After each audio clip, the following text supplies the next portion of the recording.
Hello everyone, this is Preeti. Last class में हमने अपनी 2 चैप्टर्स को कंप्लीट कर लिया था विद न्यूमेरिकल और आज हम स्टार्ट करने वाले हैं थर्ड चैप्टर।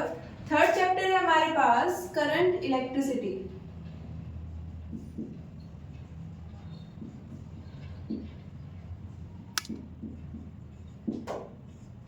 ओके, आज हम इस चैप्टर में क्या क्या पढ़ने वाले हैं। इलेक्ट्रिक करंट के बारे में जानेंगे, उसके बाद हम डेंसिटी पढ़ने वाले हैं, करंट डेंसिटी।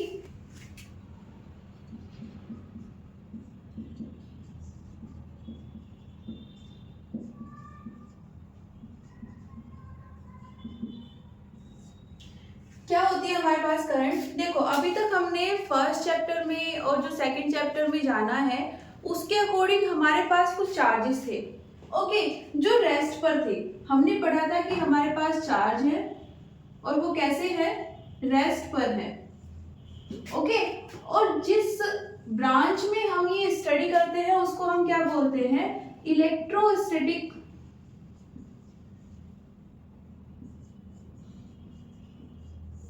फिजिक्स, है ना, ये इलेक्ट्रोस्टैटिक्स। अब हम क्या करने वाले हैं, इस चार्ज को मूव कराने वाले हैं। ओके, और चार्ज मूव करेगा तो क्या बन जाएगी, इलेक्ट्रोडायनेमिक्स।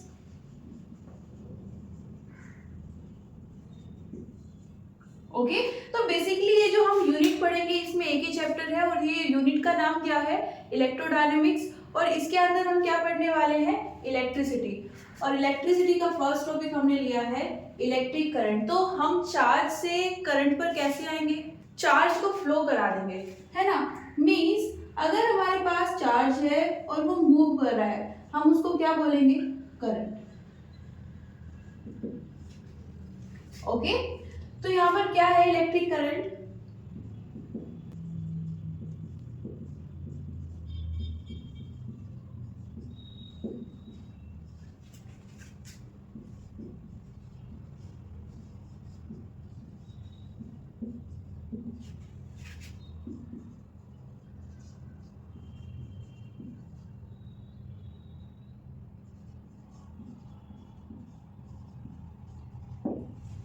हमने यहाँ पर इलेक्ट्रिक करंट को डिफाइन करने के लिए एक टर्म यूज की है, एरिया। और उससे पास होने वाले चार्ज को ही क्या बोलेंगे, इलेक्ट्रिक करंट।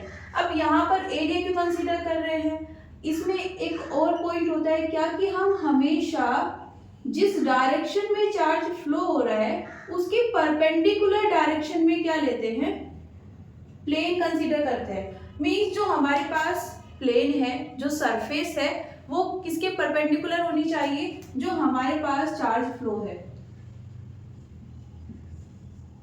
पहली चीज, चार्ज फ्लो क्या है, इसी को हम करंट बोल रहे हैं। हमारे पास चार्ज है, वो फ्लो ना स्टार्ट करेगा तो हम क्या बोलेंगे, हमारे पास करंट आ गई है। अब इसको डिफाइन करने के लिए हम यूज कर रहे हैं एक एरिया, और एरिया भी कैसा होना चाहिए, एरिया जो है इसका प्लेन। ओके, जो भी हम सरफेस ले रहे हैं जिसका हम एरिया कंसीडर करने वाले हैं, वो सरफेस जो करंट है उसका फ्लो है उसके परपेंडिकुलर होनी चाहिए। ओके, अब ये हम लेते क्यों है, हमें एरिया लेने की और मोस्ट इंपोर्टेंटली परपेंडिकुलर लेने की क्या जरूरत है, इससे हम इजीली करंट की डायरेक्शन को डिफाइन कर पाते हैं। ओके, हम बोल पाते हैं कि यहाँ पर जो करंट है उसकी डायरेक्शन क्या है, प्लेन के नॉर्मल के अलोंग है। ओके, तो इजी हो गया ना। अदरवाइज हम बोलते कि आई कैप डायरेक्शन में है, जे कैप डायरेक्शन में है, या फिर दोनों के बीच में कोई डायरेक्शन है उसके अलोंग है ना, तो एक स्पेसिफिक व्यू नहीं मिल पाता हमें। इसलिए हम क्या बोलते हैं, एक प्लेन ले लो और उसको इस तरह से अरेंज करो, ओके, जिस डायरेक्शन में करंट फ्लो हो रही है उस डायरेक्शन में प्लेन का नॉर्मल आना चाहिए। नॉर्मल क्या होता है, ये प्लेन है तो इसका नॉर्मल क्या होगा, ये इसके परपेंडिकुलर। तो यही डायरेक्शन होनी चाहिए नॉर्मल की और यही डायरेक्शन होनी चाहिए करंट की। ओके, तो ये इतनी बात हो गई। हमारे पास करंट आ गई है, क्या है basically, flow of electric charges. Okay, अब इसको मैथमेटिकली कैसे डिफाइन करते हैं, करंट को हम डिफाइन करते हैं आई से।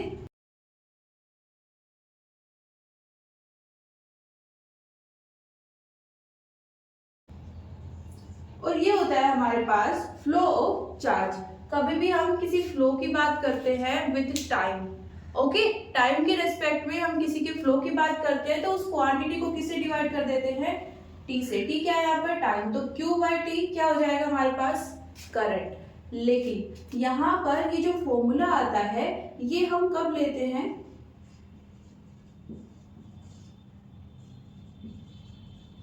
स्टडी करंट के लिए। स्टडी करंट क्या होती है, जो टाइम के साथ चेंज नहीं हो रही है।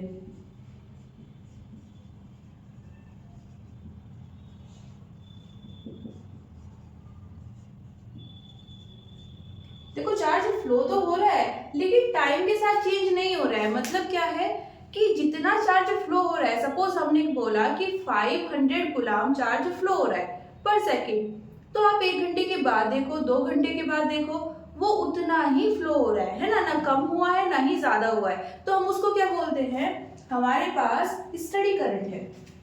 ओके, तो जब भी हम स्टडी करंट की बात करेंगे किसको डिफाइन करते हैं, इस फॉर्मूला की फॉर्म में स्टडी करंट को। ओके, नेक्स्ट, हमेशा ऐसा नहीं है कि हमें स्टडी करंट ही मिलेगी, करंट फ्लक्चुएट हो सकती है, कम या ज्यादा हो सकता है। तो हम क्या यूज करते हैं generally, average current. Okay, average current में क्या होता है, हमें करंट मिलेगी लेकिन किससे,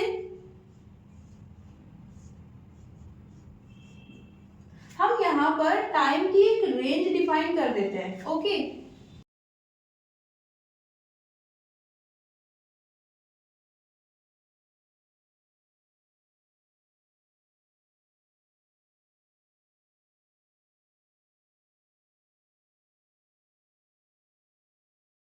ओके, अब हमने ये नहीं बोला कि हमारे पास पर सेकेंड या पर मिनट कितना चार्ज फ्लो हो रहा है ना। अब हम क्या बात कर रहे हैं कि देखो मैं लास्ट 1 घंटे की बात कर रहा हूँ। ओके, इस लास्ट 1 घंटे में हमारे पास कितना चार्ज फ्लो हुआ है वो मैं जानना चाहता हूँ।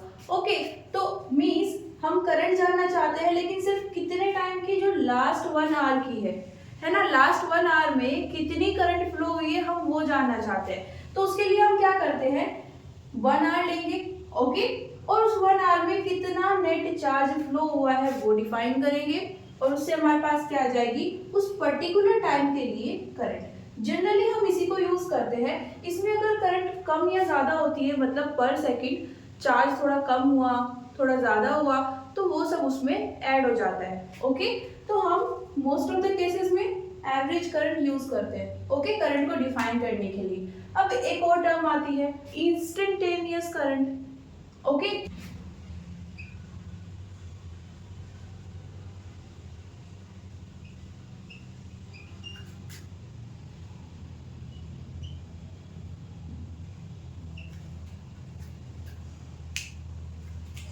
ये होती है I equals to D Q by D T. Okay, देखो यहाँ पर ये डेल्टा है और ये डी है।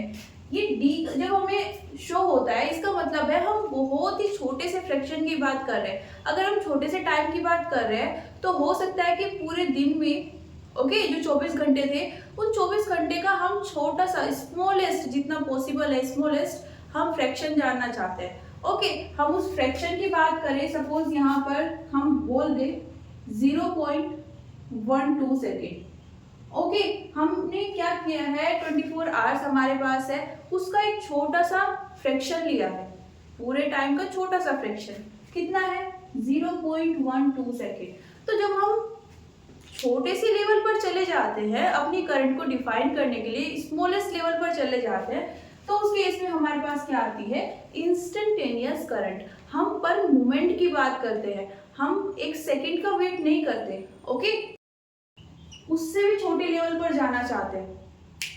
ओके, तो वहां पर हम क्या डिफाइन करते हैं, D Q by D T. Okay, यहाँ पर डी क्या है, स्मॉलेस्ट, ये क्या है, डेल्टा, ये हम एवरेज शो करने के लिए रिप्रेजेंट करते हैं। ओके, तो ये हो जाती है हमारी इंस्टेंटेनियस करंट। ओके, और अगर हम डायरेक्शन की बात करें तो कहां पर होगी इसकी डायरेक्शन, अलोंग दी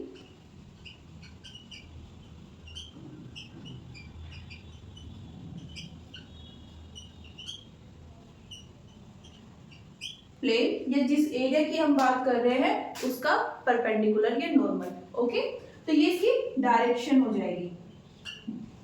ओके, अब नेक्स्ट क्या आता है हमारे पास इसमें, हम यहाँ पर बोल रहे हैं डायरेक्शन, है ना, कई बार हम यूज कर चुके हैं डायरेक्शन वर्ड को।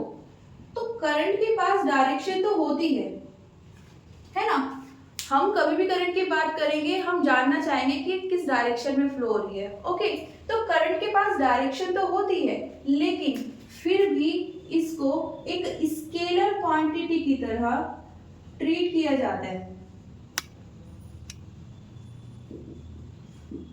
जनरली हमने अब तक क्या पढ़ा है, किसी भी क्वांटिटी के पास जैसे वेलोसिटी होती है, वेलोसिटी यहाँ पर एक क्वांटिटी है ना, तो अगर उसके पास में डायरेक्शन है तो हम उसे क्या बोलेंगे, ये एक वेक्टर क्वांटिटी है।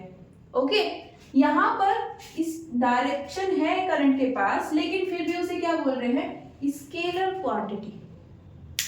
ओके, तो डायरेक्शन होती है इसलिए हम इसको कैसे ट्रीट करते हैं, स्केलर क्वांटिटी। अब यहाँ पर हमने बोला कि जब कोई इलेक्ट्रिक चार्ज फ्लो होगा हम उसे क्या बोल देंगे, इलेक्ट्रिक करंट। ओके, हम यहाँ पर किस चार्ज की बात कर रहे हैं ये भी जानना बहुत जरूरी है। ओके, हम यहाँ पर बात कर रहे हैं पॉजिटिव चार्ज की। मींस जब हम बोलते हैं कि इस पर्टिकुलर डायरेक्शन में पॉजिटिव चार्ज फ्लो हो रहा है, दैट मींस उस पर्टिकुलर डायरेक्शन में हमें करंट मिल रही है। ये हमने कन्वेंशन यूज की है। ओके,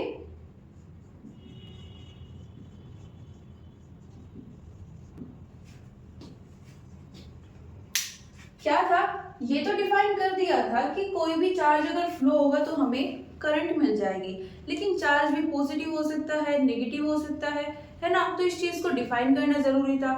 तो वहां पर पॉजिटिव चार्ज को कंसीडर किया गया, नेगेटिव को क्यों नहीं, क्योंकि तब तक जो नेगेटिव हम पढ़ते हैं इलेक्ट्रॉन, वो डिस्कवर ही नहीं हुआ था।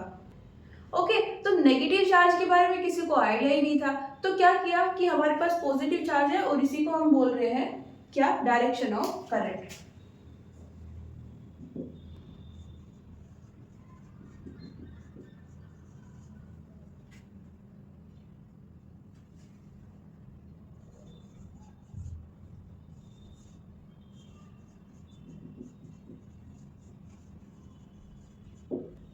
जो डायरेक्शन हमारे पॉजिटिव चार्ज के फ्लो होने की है वही क्या डायरेक्शन है, करंट की। ओके, लेकिन अब यहाँ से एक चीज नोट करनी है, ये कन्वेंशन हम through out the physics use करने वाले हैं। अभी नहीं, आप 12th के बाद पढ़ोगे, पीएससी के बाद पढ़ोगे या बीटेक करोगे उसके बाद पढ़ोगे, हमेशा यही कन्वेंशन यूज होगी। लेकिन जो हमारी करंट होती है वो किसके कारण आती है, पॉजिटिव चार्ज के फ्लो के कारण नहीं आती है। इनफैक्ट पॉजिटिव चार्ज कभी मूव ही नहीं करता है।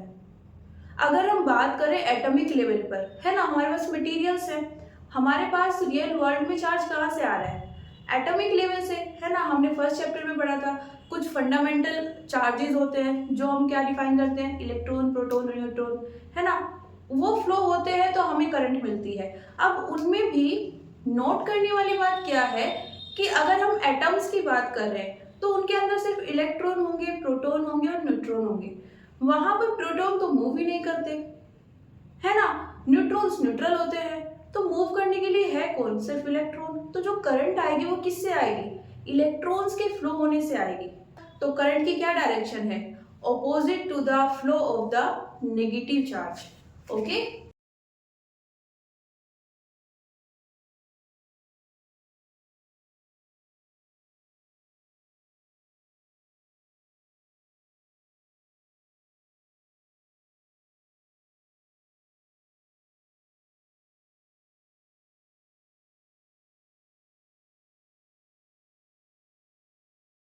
नेगेटिव चार्ज को यहाँ पर हमने तो जनरलाइज कर दिया है नेगेटिव चार्ज बोलकर, लेकिन हम अगर यहाँ पर इलेक्ट्रॉन बोल दे तो वो भी गलत नहीं है।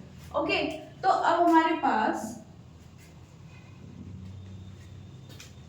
दो तरह की डायरेक्शन आ गई है। अगर हम बात करते हैं किसके रेफरेंस में, देखो फिजिक्स में ना रेफरेंस बहुत यूज होता है ना, आप किसके रेस्पेक्ट में बात कर रहे हैं, किसके पॉइंट ऑफ व्यू से देखना चाहते हैं। तो अगर आप पॉजिटिव या नेगेटिव चार्ज के पॉइंट ऑफ व्यू से देखना चाहते हैं जानना चाहते हैं कि करंट की क्या डायरेक्शन है, तो फिर करंट क्या है, along the flow of positive charge या फिर opposite to the flow of negative charge. और अगर आप चार्ज के लेवल से थोड़ा ऊपर उठ के, है ना, देखना चाहते हैं एरिया के टर्म्स में, तो जो हमने एरिया लिया है उसका जो नॉर्मल है उसके अलोंग हमारी करंट फ्लो हो रही है ना। अब यहाँ पर जो हम बात कर रहे हैं वो बात कर रहे हैं ये पॉजिटिव चार्ज की, ओके, बिकॉज यहाँ पर भी कंफ्यूजन हो सकता है अगेन। ये पॉइंट मैंने आपको एक्सप्लेन किया है लेकिन इसलिए नहीं कि आप कंफ्यूज हो जाए, बस इसको माइंड में रखना है, अदरवाइज हम इसको कहीं यूज नहीं करने वाले, बिकॉज हमारी पूरी फिजिक्स में इसी के अकॉर्डिंग, इसी के बेस पर मैथमेटिक्स यूज हुई है ना, फंडामेंटल्स या प्रिंसिपल्स को डेराइव किया गया है, ओके। तो इसलिए यहाँ पर ये सिर्फ माइंड में रखना है। अदर प्लेसेस पर जहाँ पर भी हम फ्लो को डिफाइन कर रहे होंगे वहां पर हमेशा क्या कंसीडर करेंगे, कुछ नहीं एक्सप्लेन है वहां पर चार्ज के बारे में, means as it is positive charge को वहां पर एज्यूम किया गया है, ओके। अब अगर हम जानना चाहते हैं डेंसिटी, डेंसिटी क्या है, हम जानना चाहते हैं कि इस पर्टिकुलर एरिया से कितनी करंट फ्लो हो रही है। यहाँ पर क्या था, ये एरिया था मान लिया, लेकिन पर सेकंड कितना करंट फ्लो हो रहा है वो बताया, है ना। अब हम क्या जानना चाहते हैं, किसी मोमेंट पर एक पर्टिकुलर एरिया से नेट कितना करंट फ्लो हो सकता है, ओके। हम बोले कि लास्ट 1 आवर में इस पर्टिकुलर एरिया से कितना करंट फ्लो हुआ है वो हमें जानना है, तो हमें क्या यूज करना पड़ेगा उसके लिए, डेंसिटी, ओके। देखो हम जितनी भी चीजें पढ़ रहे हैं ना वो सब एक दूसरे से रिलेट है, कहीं ना कहीं पर हमें उनकी जरूरत फील हुई है ना, हमें उनकी नीड थी, तो इसलिए हमने उनको एक्सप्लेन किया है, इंट्रोड्यूस किया है। तो यहाँ पर डेंसिटी की भी यही नीड है, हम जानना चाहते हैं कि इस पर्टिकुलर एरिया से कितनी करंट या कितना चार्ज एक पर्टिकुलर टाइम में फ्लो हो सकता है, तो हम क्या एक्सप्लेन कर रहे हैं, डेंसिटी।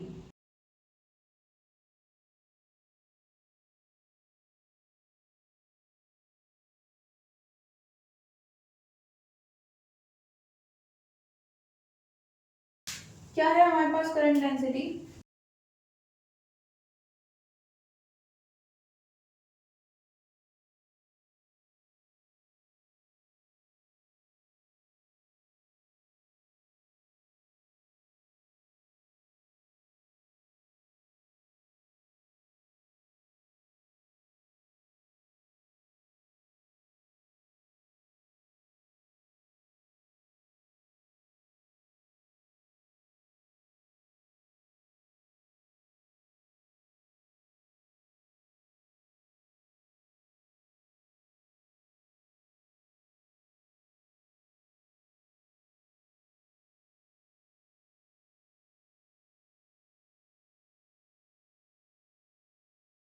ओके।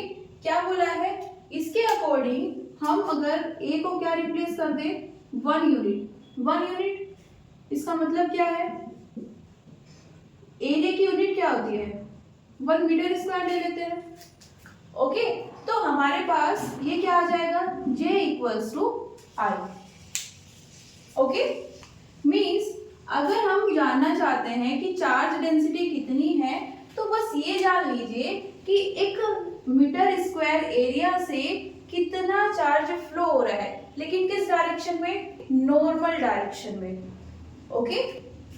तो ये हमारे पास क्या आ जाती है, चार्ज डेंसिटी। इसकी एसआई यूनिट क्या होती है, देखो एम्पियर होती है करंट की एसआई यूनिट, ये एक फंडामेंटल यूनिट है जिसे हम किससे डिनोट करते हैं, ए से, एम्पियर, ओके। अब यहां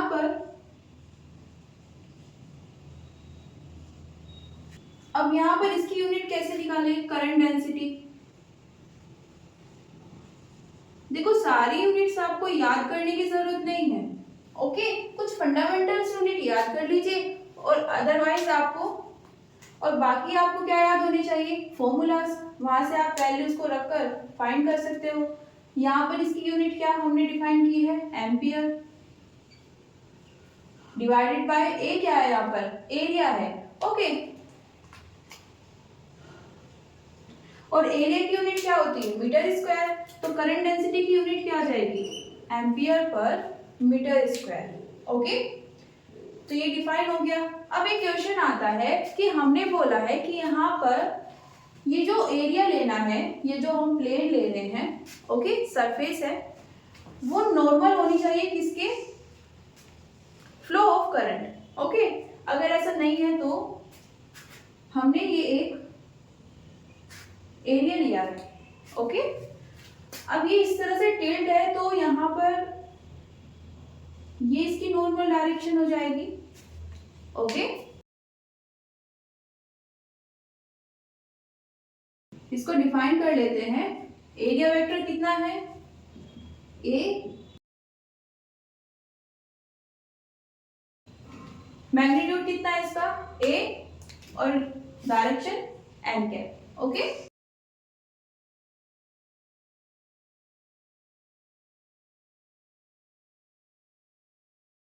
ये हमारे पास करंट की डायरेक्शन है। ओके, कितना एंगल बना रही है, थीटा। मीन्स अभी तक हमने जो पढ़ा है कि हमारे पास जो करंट है वो किसके अलोंग है, नॉर्मल के, वो तो यहाँ पर नहीं है।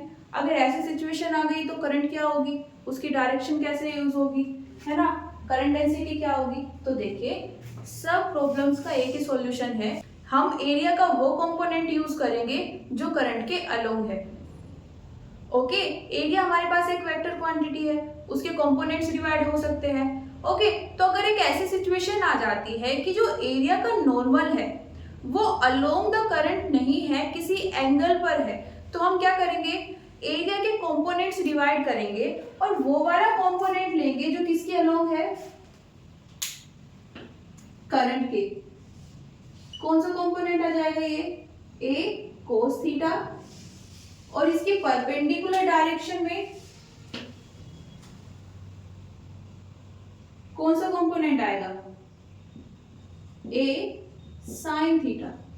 कंपोनेंट्स ऐसे तो लेते हैं हम, मैग्नीट्यूड लेते हैं वेक्टर का, है ना, ये वेक्टर है, इसका मैग्नीट्यूड क्या है, ए, और एंगल है तो हॉरिजॉन्टल कंपोनेंट क्या हो जाएगा, कोस थीटा आ जाएगा उसमें, और वर्टिकल में कितना आ जाएगा, साइन थीटा। तो ये हमारे पास कंपोनेंट्स हो जाएंगे। अब हम जब चार्ज डेंसिटी को एक्सप्लेन करेंगे तो क्या लिखेंगे, J equals to I divided by area. इस बार हम यहाँ पर A नहीं लेंगे, यहाँ पर हमने क्या लिया था, A, बिकॉज यहाँ पर जो एरिया था उसका नॉर्मल किसके अलोंग था, ओके, हमारी करंट की डायरेक्शन के। इस बार क्या लेंगे, A कोस थीटा। ओके, ये कब है,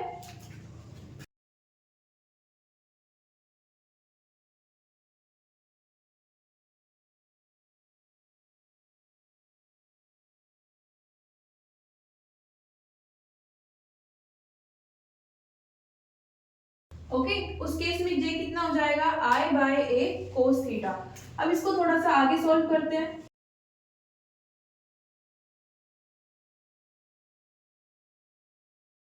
तो आगे सॉल्व किया तो हमें कुछ नए पॉइंट्स मिले।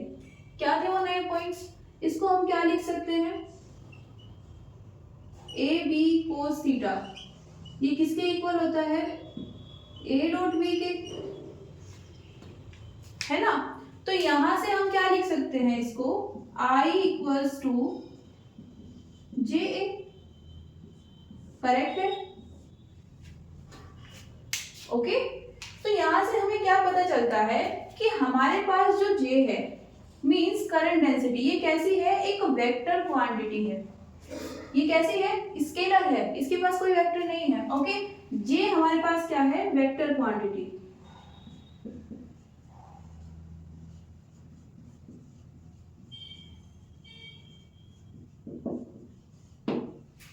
ओके, ठीक है, वेक्टर क्वांटिटी है, डायरेक्शन क्या होगी। अब अगर हमने वेक्टर बोला है तो डायरेक्शन भी बताएंगे, क्या होगी डायरेक्शन, ये होनी चाहिए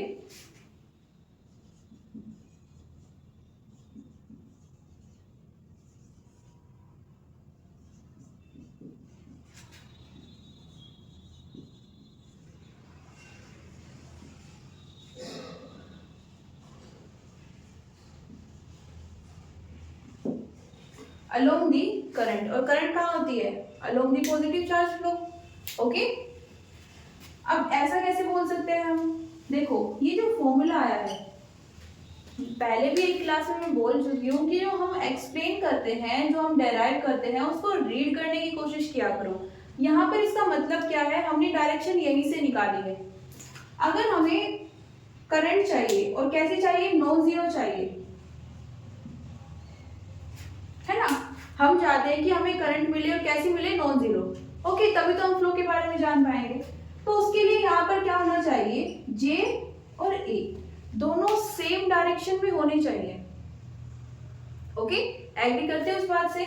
जब हम डॉट प्रोडक्ट करते हैं तो डॉट प्रोडक्ट में हम बोलते हैं, अगर हमारे पास आई कैप है और उसे हम आई कैप से मल्टीप्लाई करें, ओके, डॉट प्रोडक्ट ले, या फिर जे का जे के साथ मिले, के का के के साथ मिले, सिर्फ इन्हीं 3 केसेस में हमें 1 मिलता है, means dot product non zero आता है। अदरवाइज कोई भी कॉम्बिनेशन होगा वहां पर हमारे पास डॉट प्रोडक्ट क्या आ जाएगा? जीरो। हमें क्या चाहिए? डॉट प्रोडक्ट नॉन जीरो चाहिए, मींस इनमें से कोई कंडीशन होगी, ये और ये दोनों सेम डायरेक्शन में होंगे। इसकी डायरेक्शन क्या है एरिया की? इसका नॉर्मल। और हम क्या बोल रहे हैं कि करंट भी कहां पर है? Along the normal. ओके, हमने कौन सा कंपोनेंट लिया था? ये वाला, यहां से ये आया है, तो क्या है? करंट क्या है? Along the normal. और जे भी क्या आ जाएगी? Along the normal, means along the current. Okay, तो ये चीज समझ आई कि हमने डायरेक्शन को कैसे एक्सप्लेन किया है। ओके, नोट कीजिए, फिर आगे बढ़ते हैं। अब नेक्स्ट हम क्या करने वाले हैं? हम यहाँ पर एक एग्जाम्पल लेंगे, मीन्स जो हमने अभी तक पढ़ा है उसको हम चेक करना चाहते हैं। ओके, तो चेक कैसे करें? हम चेक क्या करना चाहते हैं कि हमारे पास करंट फ्लो हो रही है। पहले क्या था? चार्ज था, ये कहाँ पर था? रेस्ट पर। हमने जाना कि जब ये फ्लो होगा, ओके, तो हमें करंट मिल जाएगी। ठीक है, तो हम कंसीडर करते हैं कि हम यहाँ पर इसको रियल लाइफ में ट्राई करना चाहते हैं। ओके, अब ट्राई कैसे करें? करंट के लिए हमें हमारे पास क्या होना चाहिए? पहले तो चार्ज होना चाहिए, है ना, रेस्ट में हो या फ्लो करता हुआ। बेसिक रिक्वायरमेंट क्या है? हमारे पास चार्ज होना चाहिए। अब चार्ज कहाँ से आएगा? उसके लिए हमें क्या सेलेक्ट करना पड़ेगा? कोई मटेरियल। ओके, क्योंकि मटेरियल्स ही है हमारे पास जहां पर हमें चार्ज मिल सकता है। ओके, अब मटेरियल्स में भी हमारे पास कंडक्टर होते हैं, ओके, और क्या होते हैं? इंसुलेटर्स। कंडक्टर क्या होते हैं? इनके पास फ्री इलेक्ट्रॉन्स अवेलेबल होते हैं, मीन्स अगर हम कंडक्टर्स की बात कर रहे हैं तो हम सीधा सीधा एटॉमिक लेवल पर फ्री इलेक्ट्रॉन्स के अवेलेबल होने की बात कर रहे हैं। ठीक है, यहाँ पर हमारे पास क्या होते हैं? फ्री इलेक्ट्रॉन्स अवेलेबल होते हैं, इसी कारण हम बोलते हैं कि यहाँ पर करंट फ्लो हो सकती है।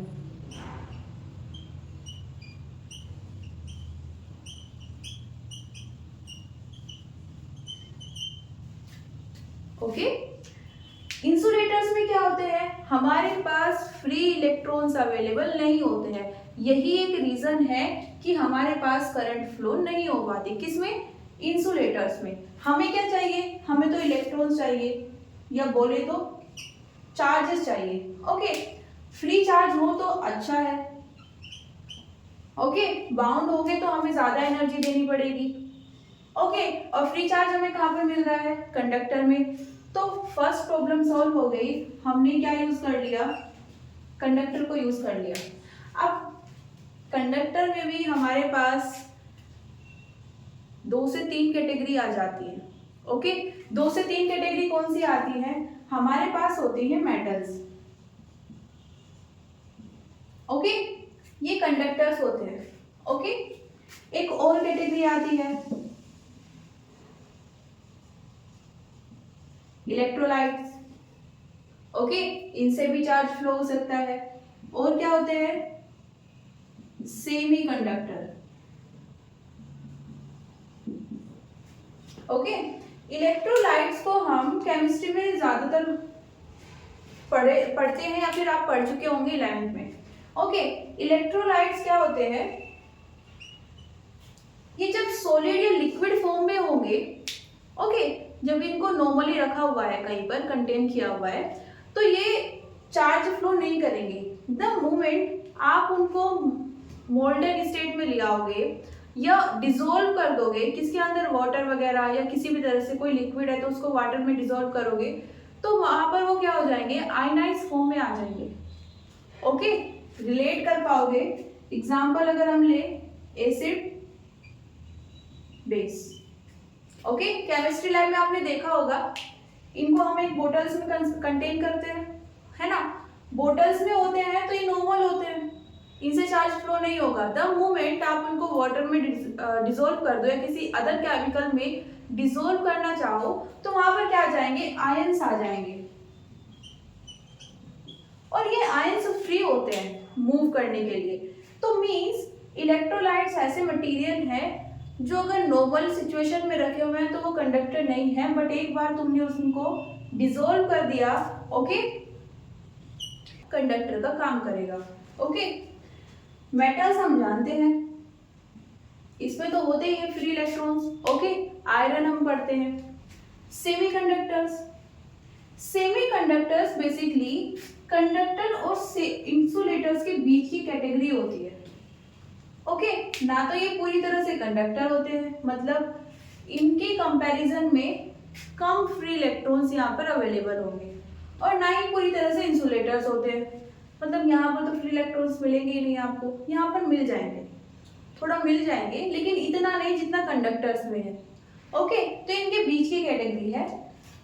तो हम यहाँ पर क्या करते हैं? बेस्ट सिचुएशन कंसीडर करते हैं, मेटल्स लेते हैं, ओके। तो क्या क्या आ गया हमारे पास? करंट होनी चाहिए, करंट के लिए हमारे पास क्या होना चाहिए? Free charge. फ्री चार्ज कहाँ से आएगा? मटेरियल्स ले लेते हैं। कौन सा मटेरियल? कंडक्टर। कंडक्टर में भी कौन सा लेना है? Metals, okay. तो कंसीडर कर लेते हैं, हमने यहाँ पर एक वायर ले लिया है, थोड़ा थिक बनाया है ताकि हम जो प्रोसेस हो रही है उसको समझ पाए, ओके। ये एक मेटल का बना कंडक्टिंग वायर है,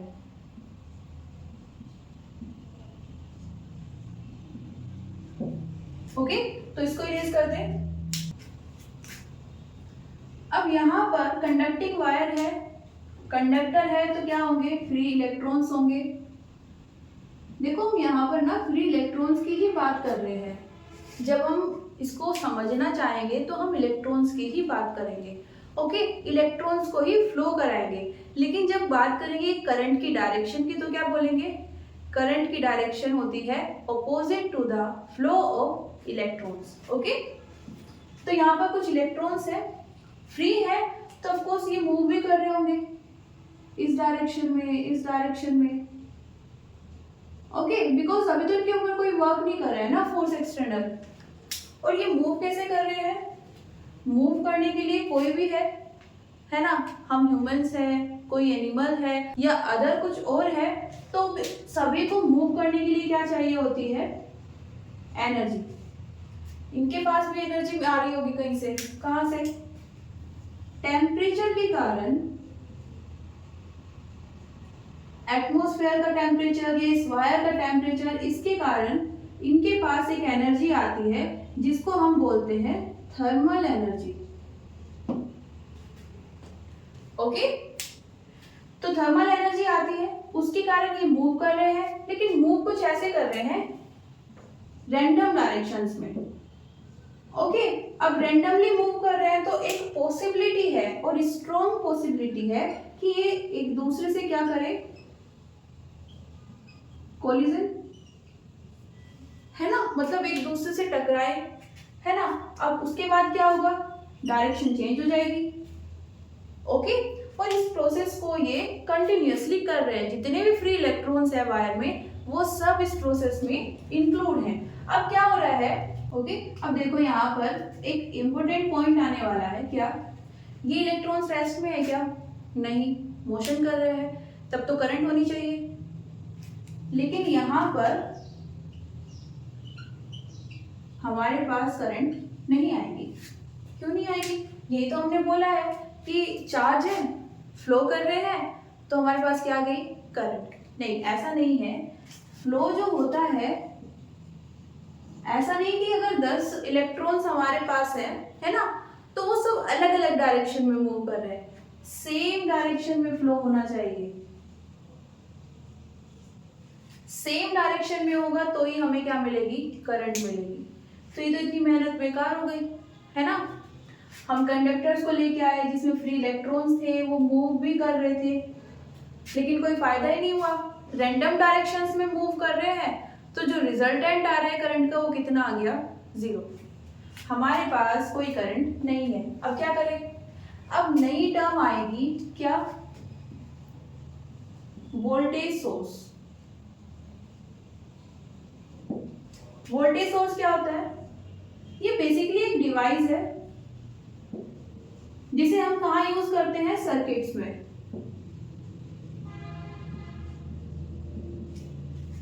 ओके, वोल्टेज सोर्स एक डिवाइस है जिसे हम सर्किट में यूज करते हैं, और जब भी हम इसको सर्किट में यूज करेंगे, ये क्या करता है? इसका एक बिहेवियर होता है, ये बोल सकते हैं इसका एक काम होता है। क्या करना?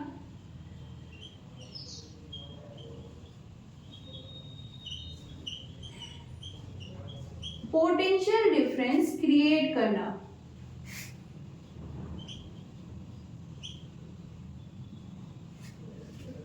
ओके, तो ये होता है इसका काम। जब भी आप इसको यूज करोगे, ये क्या कर देगा? पोटेंशियल डिफरेंस क्रिएट कर देगा। ये कौन सा पोटेंशियल डिफरेंस है? ये वही है जो हम सेकंड चैप्टर में पढ़ के आए हैं। इस चैप्टर में हम कोई भी नई क्वांटिटी नहीं पढ़ेंगे, हम उनको रीडिफाइन कर सकते हैं। जैसे हमने क्या किया है? करंट डेंसिटी को रीडिफाइन किया है। क्या पढ़ा था? चार्ज। चार्ज से क्या पढ़ा? करंट। और करंट बाय एरिया, इसी को क्या बोल दिया? डेंसिटी। हमने उसको रीडिफाइन कर दिया, कोई भी नई क्वांटिटी नहीं पढ़ी है। हम सिर्फ क्या कर रहे हैं? जो पहले 2 चैप्टर्स में हम पढ़ के आए हैं उनको कंक्लूड कर रहे हैं। जितनी भी इंफॉर्मेशन अभी तक आई है, गेन कैसे करेंगे? उन सबको कंबाइन करेंगे इंफॉर्मेशन को। ये पोटेंशियल डिफरेंस हम किससे डिनोट करते थे? डीवी से। और यही क्या होता था? Change in potential energy, potential difference. Okay, यहां पर अगर हम इसको 1 यूनिट ले लें, मीन्स 1 यूनिट का मतलब कभी भी 1 यूनिट आपको बोला जा रहा है तो उस क्वांटिटी की जो यूनिट है उसको यूज कर लीजिए। 1 यूनिट कूलाम चार्ज मतलब 1 कूलाम चार्ज। ओके, तो हम 1 कूलाम चार्ज को एक पॉइंट से दूसरे पॉइंट तक ले जाते थे तो उसको क्या बोलते थे? Change in potential energy. किसके इक्वल थी? Potential difference. या फिर जितना वर्क डन हुआ है उसको क्या बोलते थे? Potential difference. ओके, तो ये था हमारे पास पोटेंशियल डिफरेंस। और ये आया कहाँ से? अभी जाके हमें पता चला कि ये एक वर्क है, बिहेवियर है। किसका? वोल्टेज सोर्स का। वोल्टेज सोर्स क्या होती है? डिवाइस। अभी तक हम सिर्फ ये पढ़ रहे थे, अभी थोड़ा सा लेवल अप हो गया है। ओके, अब जब ये वोल्टेज सोर्स हम यहाँ पर अप्लाई करते हैं, ओके,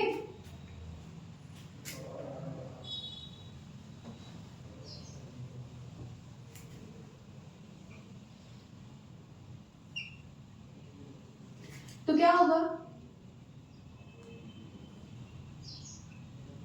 ये वोल्टेज सोर्स यहाँ पर अप्लाई करेंगे तो यहाँ पर इसके एंड्स पर, ओके, अप्लाई किया है, यहाँ पर क्या आ जाएगा? Potential difference. लेकिन कहाँ आएगा ये नोट करना। ओके, ये जो कंडक्टर है इसके एंड्स के बीच में एक पोटेंशियल डिफरेंस क्रिएट कर देगा, और इस पोटेंशियल डिफरेंस के कारण हमें एक करंट मिल जाएगी। मीन्स जितने भी हमारे पास इलेक्ट्रॉन्स थे वो सब एक स्पेसिफिक डायरेक्शन में मोशन करने लगेंगे। ओके, इलेक्ट्रॉन्स इस डायरेक्शन में मोशन कर रहे हैं, मतलब करंट कहाँ पे मिलेगी हमें, इस डायरेक्शन में। ओके, तो मतलब हमारे पास कंडक्टर तो होना ही चाहिए, उसमें फ्री इलेक्ट्रॉन्स होने ही चाहिए। साथ में हमें क्या यूज करना पड़ेगा, एक वोल्टेज सोर्स यूज करना पड़ेगा। ओके, जो क्या कर दे, ये पोटेंशियल डिफरेंस को क्रिएट कर दे। ओके, ये पोटेंशियल डिफरेंस ही होता है जिसे हम बोलते हैं वोल्टेज। ओके, हम यूज करते हैं ना वो काफी ज्यादा कि वोल्टेज बोल लो या फिर पोटेंशियल डिफरेंस बोल लो, एक ही बात है। तो ऐसा क्यों बोलते हैं, क्योंकि वोल्टेज सोर्स है, एक डिवाइस है, इसका काम है पोटेंशियल डिफरेंस को क्रिएट करना, इसीलिए हम बोलते हैं कि वोल्टेज टर्म यूज कर लो या फिर पोटेंशियल डिफरेंस। तो ये आएगा, इसके आने से ये इंट्रोड्यूस हो जाएगा और हमें क्या मिल जाएगी, करंट।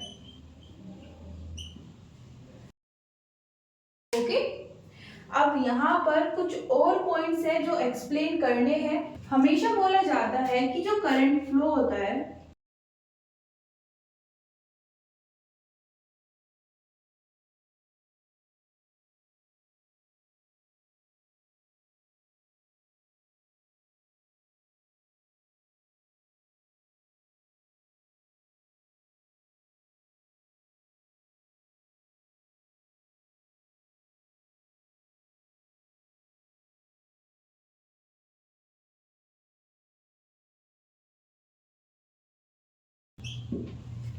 जो करंट फ्लो होता है वो कहां से कहां पर होता है, पॉजिटिव टर्मिनल से नेगेटिव टर्मिनल पर। ओके, अब इस पॉइंट को समझने के लिए क्या करते हैं, थोड़ा और डिफाइन कर देते हैं। यहाँ पर एक बैटरी ले लेते हैं, जितनी भी हमारे पास बैटरीज होती है, हमारी मोबाइल की बैटरी है ना, या फिर हम घर में जो यूज करते हैं बैटरीज, ओके, फैन वगैरह चलाने के लिए, वो सब क्या है, वोल्टेज सोर्स है।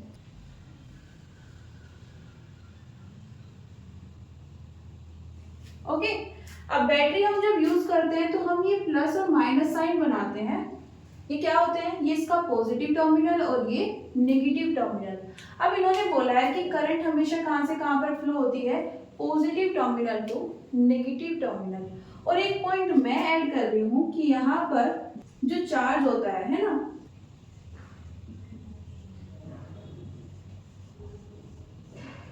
एक लूप में फ्लो होता है, मींस अगर इस पॉइंट से स्टार्ट हुआ है तो ये कहीं पर भी चला जाए, लास्ट में यहीं पर आएगा, जहां से स्टार्ट होगा लास्ट में वहीं पर आ जाएगा। ओके, मींस जो चार्ज होता है वो कहां पर आता है, एक लूप में फ्लो होता है।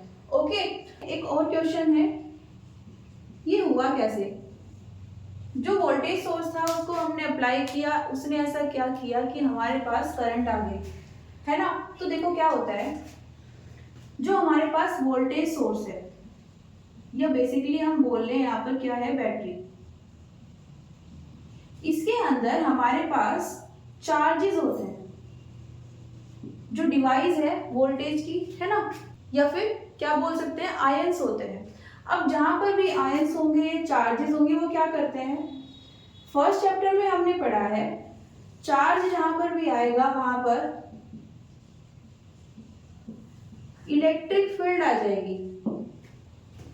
ओके, तो ये चार्ज इसके अंदर है, ओके, किसका काम करेंगे, सोर्स का, किसके लिए, इलेक्ट्रिक फील्ड के लिए। तो हमारे पास क्या आ जाएगी, इलेक्ट्रिक फील्ड। अब ये इलेक्ट्रिक फील्ड क्या प्रोड्यूस करती है, फोर्स, है ना, प्रोड्यूस इन द सेंस जो यहाँ पर चार्ज होंगे, है ना, इन कंडक्टर्स में, उन पर क्या करेगी, फोर्स अप्लाई करेगी। पॉजिटिव चार्ज होगा तो रिपेल करेगी, नेगेटिव चार्ज होगा तो अट्रैक्ट कर लेगी, है ना। ऑपोजिट चार्जेस क्या होते हैं, हमेशा अट्रैक्ट होते हैं और सेम चार्जेस रिपेल होंगे। ओके, इस फोर्स को करने के लिए कुछ वर्क डन करना पड़ेगा। ओके, और उसी को हम क्या बोलते हैं, पोटेंशियल डिफरेंस।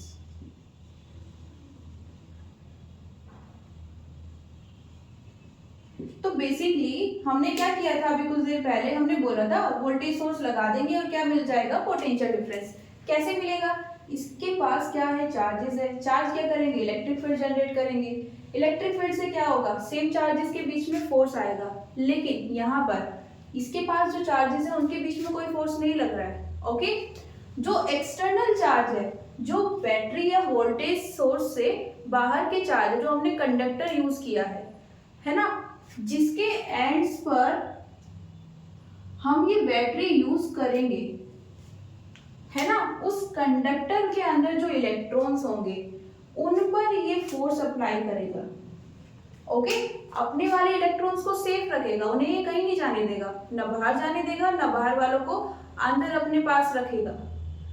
ठीक है ना, तो क्या होगा, फोर्स लगेगा और इस फोर्स को अप्लाई करेंगे तो कुछ काम करना पड़ेगा, है ना। कौन करेगा ये काम, वोल्टेज सोर्स खुद करेगा। ओके, और उसी से क्या हो जाएगा, एक एनर्जी आएगी, उसी को हम क्या बोल रहे हैं, पोटेंशियल डिफरेंस। ओके, तो यहाँ पर एक इलेक्ट्रिक फील्ड होनी चाहिए। इलेक्ट्रिक फील्ड हमेशा कहाँ होती है, पॉजिटिव टू नेगेटिव डायरेक्शन में। ये पॉजिटिव है, ये नेगेटिव टर्मिनल है, तो कहाँ पर होगी, पॉजिटिव टू नेगेटिव डायरेक्शन में। अब करंट कहाँ पर आ जाएगी, ये वाली। अब यहाँ पर एक क्वेश्चन क्या आइडिया हो सकता है कि क्या इनकी कोई इलेक्ट्रिक फील्ड नहीं है, कंडक्टर है, उसके अंदर फ्री इलेक्ट्रॉन्स है, और इलेक्ट्रॉन्स मतलब चार्ज, तो इलेक्ट्रिक फील्ड होनी चाहिए। सेकेंड चैप्टर में एक प्रॉपर्टी हमने पढ़ी थी कंडक्टर्स को डिफाइन करने के लिए, कि किसी भी कंडक्टर के पास जितना पॉजिटिव चार्ज होता है उतना ही नेगेटिव चार्ज होता है। मींस जो ओवरऑल उसकी इलेक्ट्रिक फील्ड होगी वो कितनी हो जाएगी, 0। तो इनके पास अपनी कोई इलेक्ट्रिक फील्ड बची नहीं है, आपस में इन्होंने सबको क्या बना दिया है, 0। तो सिर्फ एक इलेक्ट्रिक फील्ड यहाँ पर वर्क कर रही है। ओके, और इस इलेक्ट्रिक फील्ड के कारण इलेक्ट्रॉन्स कहाँ मूव कर रहे हैं, इस डायरेक्शन में, मतलब पॉजिटिव चार्ज इस साइड मूव करेंगे और करंट हमें सेम डायरेक्शन में मिल जाएगी। ओके, तो ये हमारे पास प्रोसेस है। इसी को एनसीईआरटी में एक अलग से टॉपिक लिया गया है कि अगर हम कोई कंडक्टर लेते हैं और उस पर क्या अप्लाई करते हैं, इलेक्ट्रिक फील्ड। तो इलेक्ट्रिक फील्ड अप्लाई करने से पहले और बाद में दोनों में क्या फर्क होता है, करंट कब आएगी और कब नहीं आएगी। जो हमने इससे पहले यहाँ पर डायग्राम बनाया हुआ था जहाँ पर हमारे पास कोई करंट नहीं थी, क्यों नहीं थी, क्योंकि हमने वहाँ पर कोई वोल्टेज सोर्स अप्लाई नहीं किया था, जिसके कारण कोई इलेक्ट्रिक फील्ड वहाँ पर नहीं थी। किसी भी इलेक्ट्रॉन पर, किसी भी चार्ज पर कोई फोर्स ही नहीं वर्क कर रहा था। वोल्टेज सोर्स के आने से क्या हुआ, electric field I. Electric field के आने से क्या हुआ, जितने भी फ्री इलेक्ट्रॉन्स थे उन सब पर सेम डायरेक्शन में फोर्स वर्क करने लगा। ओके, और एज अ रिजल्ट हमें क्या मिल गया, फ्लो ऑफ चार्जेस, है ना, इन द सेम डायरेक्शन, या बोल सकते हैं हमारे पास करंट आ गई। ओके, अब करंट की क्या डायरेक्शन है, यहाँ पर इलेक्ट्रॉन्स कहाँ से कहाँ फ्लो हो रहे हैं, नेगेटिव टू पॉजिटिव, तो करंट कहाँ पर आ रही है, पॉजिटिव टू नेगेटिव।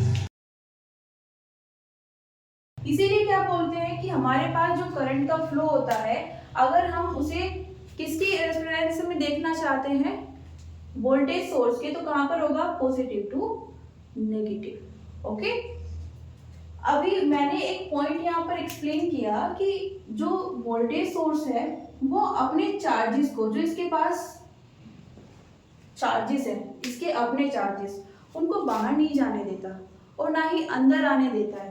तो फिर हम ऐसा क्यों बोलते हैं कि ये पॉजिटिव है, ये नेगेटिव, और जितने इलेक्ट्रॉन्स यहाँ से बाहर जाएंगे उतने ही यहाँ पर अंदर आएंगे। देखो ऐसा होता है कि यहाँ पर ये हमने क्या बोला है कि एक थिक कंडक्टिंग वायर है, और इनको क्या मान लेते हैं, thin conducting wire. Okay, mean जो सिचुएशन यहाँ पर है वही यहाँ पर होगी।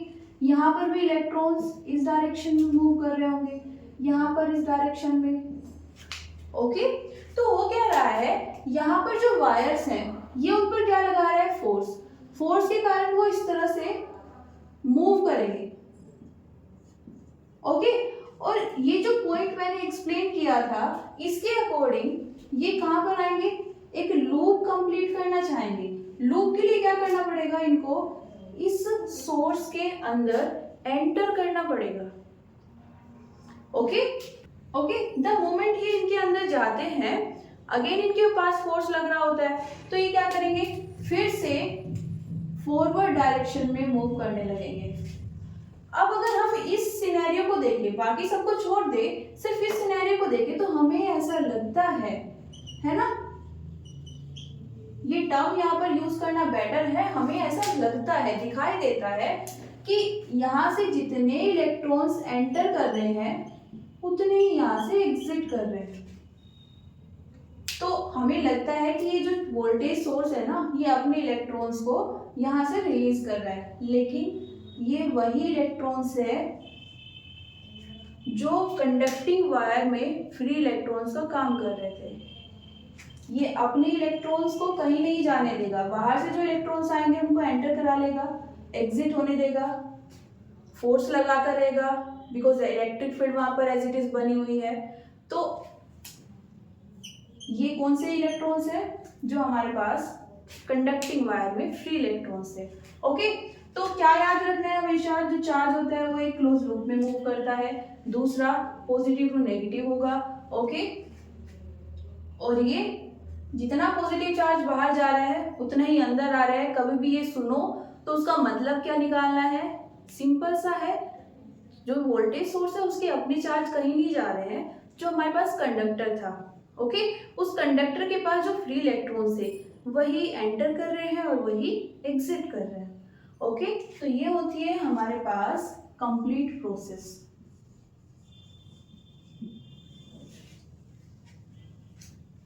तो ये थे हमारे पास आज के कुछ टॉपिक्स जो हमने कवर किए हैं। अभी भी आपको कोई कंफ्यूजन है तो आप कमेंट बॉक्स में अपना कंफ्यूजन लिख सकते हैं, मैं वहां पर आपको रिप्लाई कर दूंगी। Okay, so thank you everyone, मिलते हैं नेक्स्ट वीडियो में, सी यू सून।